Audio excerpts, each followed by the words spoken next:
فخامة الزعيم، لديك غلطة واحدة فقط، هي تمكينك لهم بكل شيء. أعطيتهم العتاد والعدة والرجال، وفي الأخير غدروا بك اليوم. لما فعلت ذلك؟ لماذا؟ لا يهم في هذا الوقت هذه التساؤلات. ما يهم هو أنك انتفضت لأجل الشعب الذي ذاق الويلات والآهات. عرفته غلطتك وكفرت عنها بأنك دفعت روحك ثمنا لذلك. يكفيك فخرا بأنك أردت لنا أن نعيش بكرامة وعزة.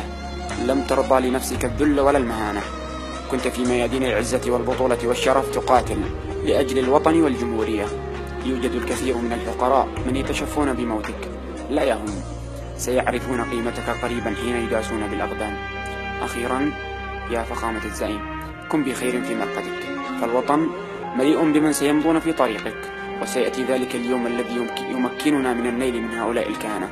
ألا لعنة الله على قاتليك.